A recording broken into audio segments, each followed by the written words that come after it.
Welcome to Country Fried Rock, where we talk with musicians to find out what inspires their creativity. Country Fried Rock, music uncovered. My guests today on Country Fried Rock are various members of the band Lake Street Dive. Welcome to Country Fried Rock. Thank you. So we've got Bridget for the moment. Thanks for being with us. Yeah, thanks for having us. Have you always been an upright bass player? Yes, I started on upright bass when I was in fourth grade and never really switched to electric. I've experimented with the electric, but I'm pretty awful at it to this day. So was that like school band? Yeah, school orchestra. Did you get to choose it or was that assigned? Well, no, I chose it. The school orchestra started a year before the school band, so originally I wanted to play the drums. I was really excited about playing an instrument. So I wanted to get started as soon as possible, and orchestra was what there was in fourth grade, so I picked the bass. Gotcha. So what kind of stuff were y'all playing? Pachelbel's Canon, let's see, Ashokan Farewell. As a fourth grader, like Pachelbel's Canon spoke to you? Yeah, I guess it did. I mean, I guess I was mostly just excited about learning an instrument. And then as I got into like junior high and high school, started playing more different styles of music. I had a rock band called Metro Pilot, and I was in the school jazz band as well, and I had a band called Sax Attack. Were y'all writing your own music? Yeah, I started writing music. I guess I started writing music on the piano when I was pretty young, like probably maybe even before I started playing the bass. Then in junior high with the rock band, I started writing, pop songs, with lyrics and everything. I've always felt lucky that I started doing that early because I got some of the really bad ones out of the way. I'm just curious. I haven't had a lot of people who started writing that early. What was prompting you internally to write at that point?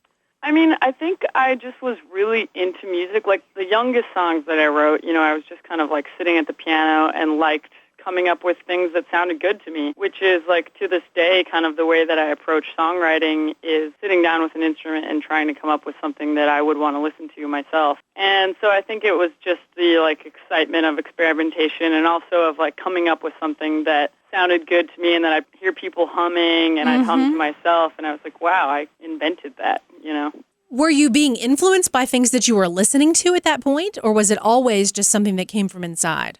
And I was listening to mostly, like, the stuff that my parents were listening to, pop songwriters, folk songwriters. I guess, like, Paul Simon was always around. The Beatles were always around.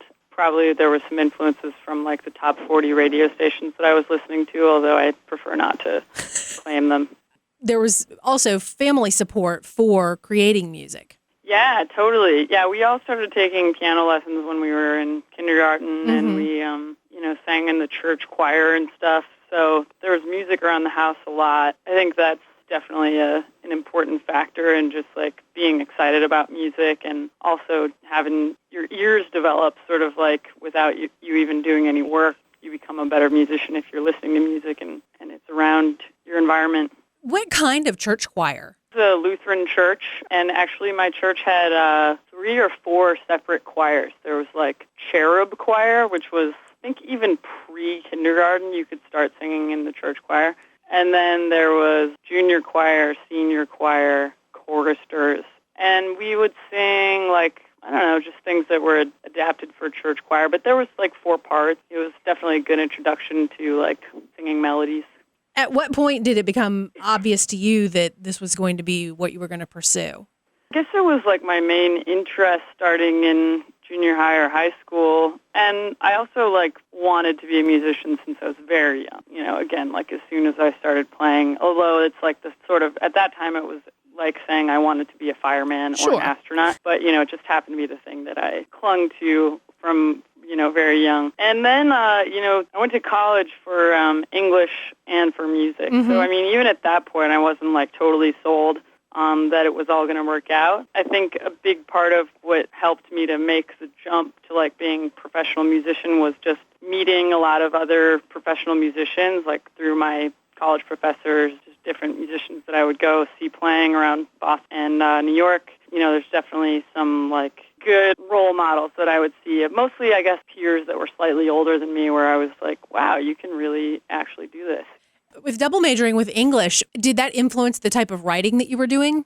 I've never been a really cerebral lyricist, or at least I don't think of myself that way. So, I've never, sat down with super academic type of goals for, the piece that I was writing, Sure. Like I said earlier, I kind of sit down and try to come up with something that I would like listening to. But I think the education that I got from an English department informed my writing in a way that's kind of subconscious. Like words a lot and like reading, do a lot of reading to this day, and I think those things come out in the songs. As you were able to get out and about when you were in school, and particularly with the Boston and New York, with such great opportunity to hear people, where did that lead for you? Well, I moved to New York as soon as I finished college, and at the time I was kind of thinking that I wanted to move there to pick up some extra work as like a side musician. As a bass player, that's oftentimes like a good thing to do to supplement your own sort of creative endeavors, is play in other people's projects. Everybody's always looking for a bass player. Yep. Just the way that things sort of worked out, it ended up that the two bands that I sort of play with almost full time right now were the ones that I was already in before I moved to New York. Lake Street Dive, we started playing together our sophomore year of college. And but when I moved to New York, that wasn't even close to full time. We were playing maybe, 40 gigs a year or so. And things have just grown in a really nice way where sort of unexpectedly, I am making my living completely off of bands that I am writing for and, started and have seen from the ground up. That was really exciting to watch that all happen. Hey, this is Rachel Price from Lake Street Dive, and if you want to know some more about us, check us out at www.lakestreetdive.com. So how did you all come together as Lake Street Dive then in school? Well, maybe this is a good point to pass you off to Mike Olson. He is the founder of our band. He'll tell you that story. I love this story. This is Mike Olson. Hey, Mike Olson. I'm Sloane Spencer. Welcome to Country Fried Rock. Hi. Thank you very much for having us. We're thrilled to have you. All right. So just from seeing you all live, I know that you all have two mics in the band. We do have two mics. Which is... I'm the yellow mic. That's right. The other one is brown mic. Okay. We have yellow mic and brown mic, and yellow mic also plays the horns. That's true. The question was, how did you all end up getting together then as a band in college?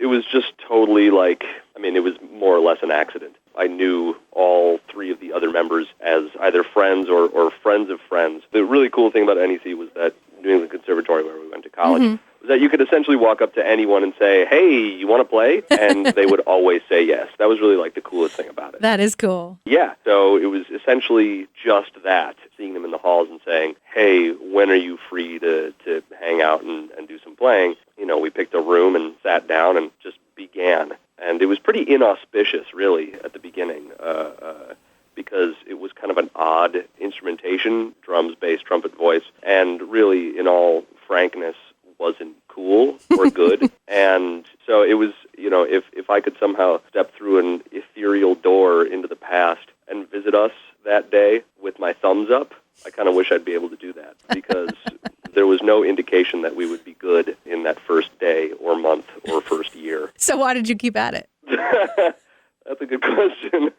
Well, we're really good friends, which I think helps. Yeah, because if we had been intolerant or hostile towards one another, the fact that the music wasn't very good wouldn't have helped. But fortunately, we just purely and simply enjoy one another's company. And over time, as the music improved, it was kind of like the icing on the cake, which is maybe backward from the model that a lot of other bands experience, good music and then they become friends over time. It's probably unrealistic to think that we would still be playing awful music because we're such good friends after 8 years. But fortunately, thank God, the music improved, and so we can sort of all hug one another after the gig and hug our fans. When you all were going from what you describe as not very good to where you are now, how did the sound itself develop? Because it's become something very identifiable. I think that, it has been a steady march in the direction of pop music, that's for sure. When we began, we were all jazz students, and that was totally our frame of reference. And really, to take it one step further, all of the jazz units functioned without a piano or a guitar or, harmonic instrument that we were familiar with were the really sort of esoteric jazz ensembles. So early on, we were probably closer to Ornette Coleman to Carole King, but that has definitely reversed itself. Ornette Coleman is no more than a speck in the distance. Jazz has its own language, and there's so many different rabbit holes down which one could go. Yes, for sure. From the casual listener standpoint, is it the vocals? The vocals are suggestive of sort of the neo-soul revival. We have a lot to thank in that world, whomever else in that style, the Adele. They've really helped pave the way for us, I think, in a lot of ways. If anything still refers back to jazz, it's the trumpet and bass solos that you'll hear over the course of a night in one of our sets. Because there's still a little bebop that shines through here and there. As professional musicians with a jazz background who came together then have developed this sound, how did your performances evolve? Because it's a pretty well-crafted show at this point. Well, thanks for saying so. Any band experiences a degree of trial and error. And we have really, the Boston fan base that we have is evidently a very forgiving one, because we just had to sort of figure out that the jazzier aspect of our show just didn't go over as well. And the more pop music we started writing and listening to and performing, and when we would throw in a tune by Hall & Oates, by the Jackson 5, and to see the crowd's reaction to that was very eye-opening for me personally, who doesn't I didn't even listen to pop music in high school or even the beginning of college. So to see the audience react to George Michael tunes was kind of like, wow, I guess they call it pop music for a reason. I think therein lies the sort of forced evolution of the band. We just like the music better, pop music better than a lot of jazz that we hear nowadays. So then what did you listen to in high school? I had this Count Basie import that I just loved.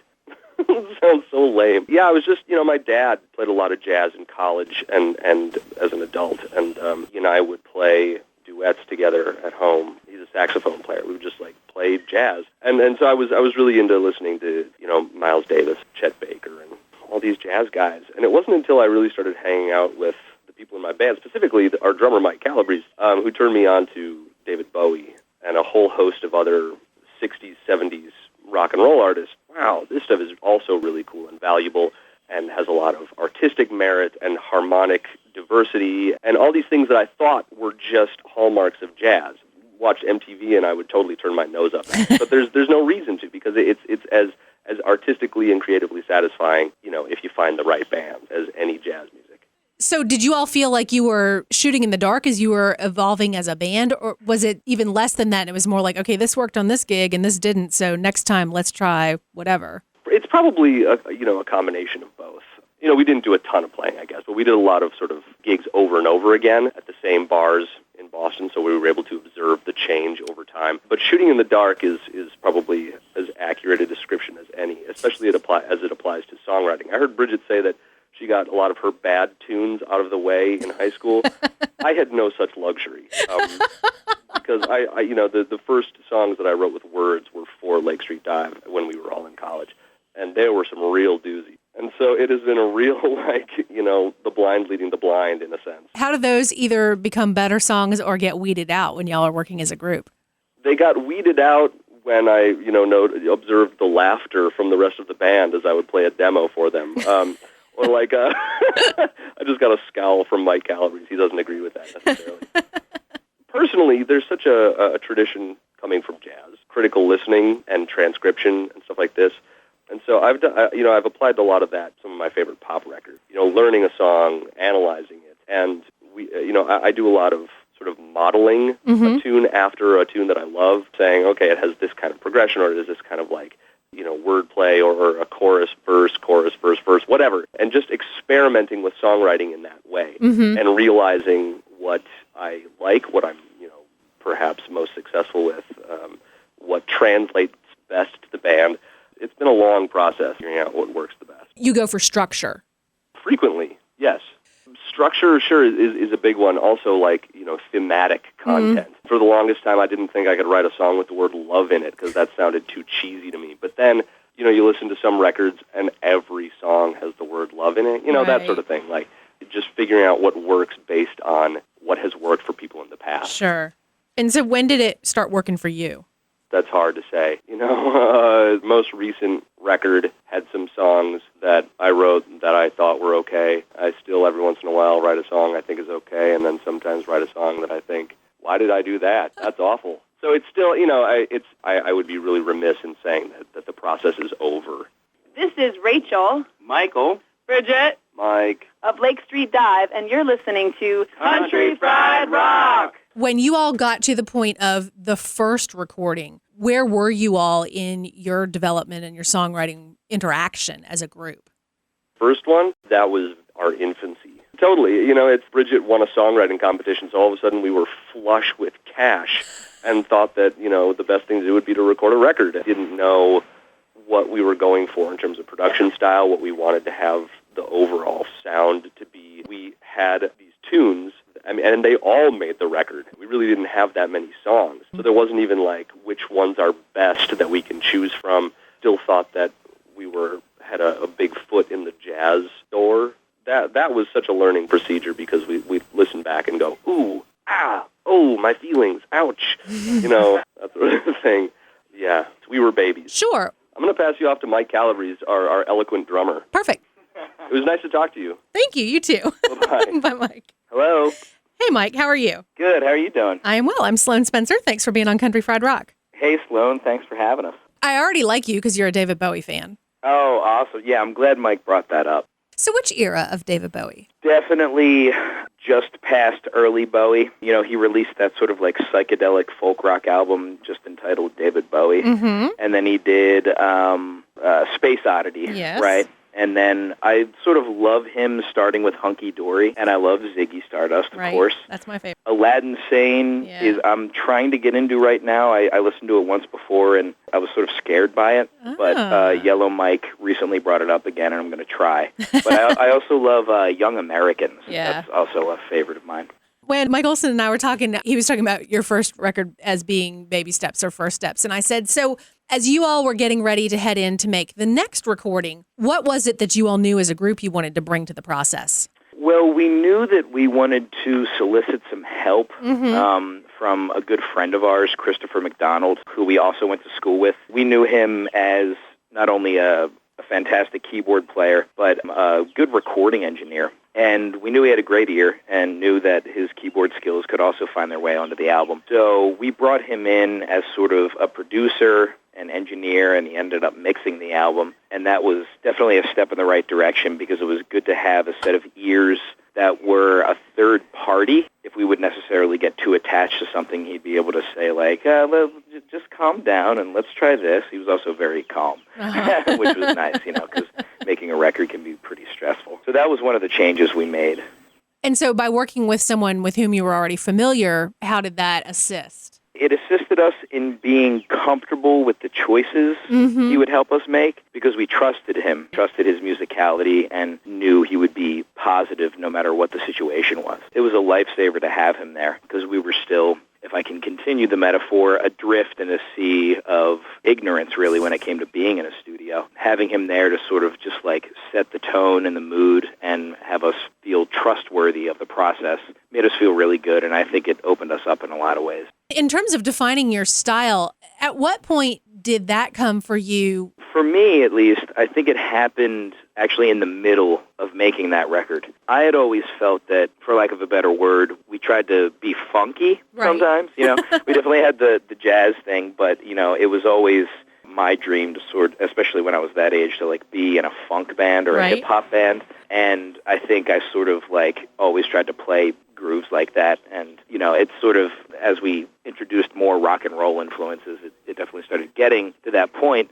And we were recording a song called This Paddleball Game, and that's on Promises, Promises. And we were listening back to the mixes, and I remember very well we were sort of wow, this sounds pretty different. And Rachel was just grooving out to it, and she just at one point just went, "We're funky, y'all." She just it was we had come across this side of us that I think we had never realized. That was one of the points where we started to head in that direction. Then as you went out and were performing the songs that were ultimately on that record, what changed for you all live? Well, we just sort of got rowdier because it was around that time that we started a residency at a club in Boston up in Cambridge called Toad, and they had a really great crowd. Pretty much every night you went in there, and they always had really good live music. And they were the type of crowd that would listen to what was going on the stage, but they would also be sort of bawdy, and that was really cool. And I think we started playing those songs, and they got more and more energetic and maybe faster, and maybe we added a little more activity. Once we realized we could do that, it was those slower, more sensitive numbers that didn't join in the set list rotation anymore. So we sort of started to realize that was where it was at. It was like making people dance, making people feel good, giving them something exciting to listen to was definitely within our ability and something we should pursue. And I think after that, the songwriting changed. And so in terms of the process of writing, after that aha experience for you all, how did you all then change the way you were working together towards creating songs? When we got together to learn new material and somebody had a couple that they were fleshing out, we would gravitate more towards the ones that were more upbeat, or we would think to ourselves, like, I don't feel like really bringing this to Lake Street Dive because it doesn't really sound like a tune that could be dance-worthy. At least that's how I felt I was thinking. I remember at one point I was, working on some songs in my little studio in Jamaica Plain, Massachusetts, and, I'd been listening to a lot of Bill Withers, and I sort of, wrote this little groove and recorded a demo of it, and I was like, hey, guys, just listen to this. And once again, I think I heard Rachel say, wow, this is funky. Okay, I guess this can be a Lake Street Dive song. It's like it has sort of a certain style of groove to it that, we can all get behind and sort of know how to do now that we've been playing that way. So at least for me, that's what it was like. And Mike got more into David Bowie and wanted to write more rock tunes. And, we would all listen to music together when we went on tour. And I think everybody sort of subliminally figured out that they wanted to write the type of tune that we loved listening to in the van. What do y'all agree on in the van?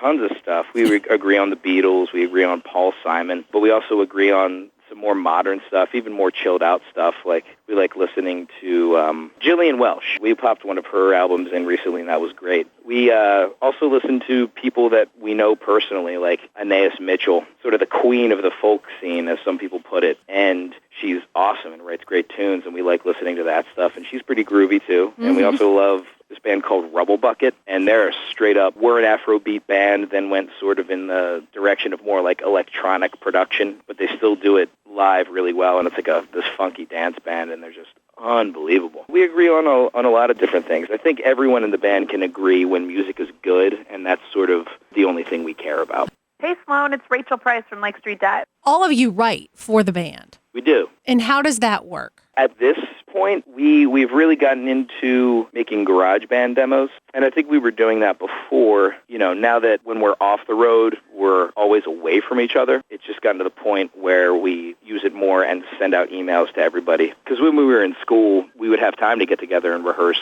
a lot more, even if it were just brushes on a New York Times in my living room, and we'd be able to play these songs live for one another. So, yeah, right now it's just we produce our little garage band demos and send them out to everybody, because it's still primarily, I would say 99%, we write songs ourselves and bring them to the band, and then the band realizes them fully. Each person has an idea in mind of what the song should be, and we figure out how this band should play it. Y'all have been hitting the road really heavily recently. How is that changing things for you all? As always, we just get more and more comfortable playing with one another, and sort of we're still figuring each other out and figuring out how to play live together in a variety of settings, because one of the things that a live band really needs to learn how to do is to adapt to the room you're playing in. So with every sound system being pretty much different and the talent level of each sound guy from venue to venue, if there even is one, varying all the time, we sort of learn how to deal with those eccentricities that arise, how specific each venue is. So it's a lot of that. It's a lot of just remembering how we sound and figuring out how to adapt and apply that to every room we play in. We're getting used to playing each other's songs faster, and the writing is changing, and we have this whole history now and sort of a focused direction that we think we want to go. So everybody sort of agrees better now and sort of can bring all the elements together more quickly.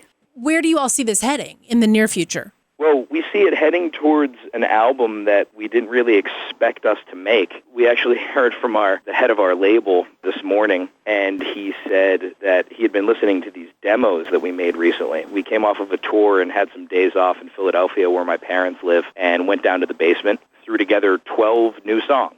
So everybody had been writing. We just blasted through them and did these quick, rough mix-ups of them and sent them off to him. And he called us this morning, and he's like, I've been exercising to your demos every morning on the treadmill. And he's like, you guys are ready. You're ready to do another record. And we were sort of like, huh? Okay. We weren't, I guess, entirely convinced, but I think that's just because we're always thinking everything can be better. It's nice to have someone like him to be like, all right, you're ready to do it. Let's do this soon. So in the near future, we're writing we have this whole host of songs that we're going to record in the studio. And they definitely have a lot of similarities from the last record we did. There's also a lot of change. There's a lot of growth that happened, not only in the quality of songs, but the style of the songs. And I'm really, really, really excited to get into the studio and fully realize all these songs.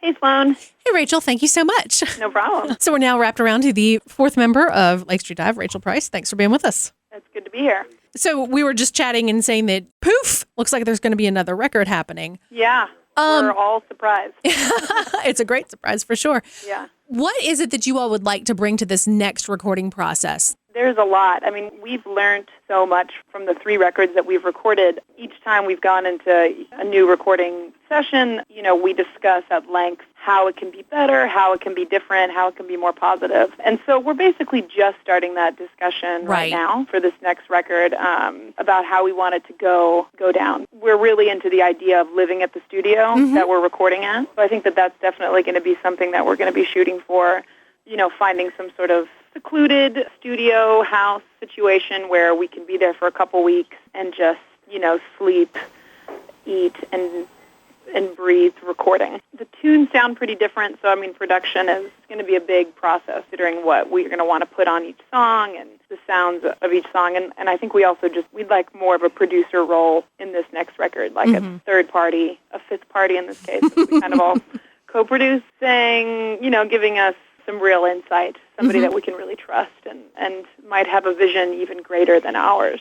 What is changing for you all? When you have 4 different songwriters in a band, we sort of have tried to define our sound. The fact of the matter is that our sound is just defined by the songs that we're writing at the time. And inevitably, we have been listening to different things in the last couple of years, and more things have been exciting to us, and what's contemporary now, and so inevitably just your songwriting changes a little bit. And it's also the balance of whose songs, the last record had a lot of Mike Olson songs on it, and that's a specific sound, and this record might be a little more even as far as the songwriters, so that's going to change it too because everybody has a different way of writing. So I can't really say stylistically how it's going to sound different.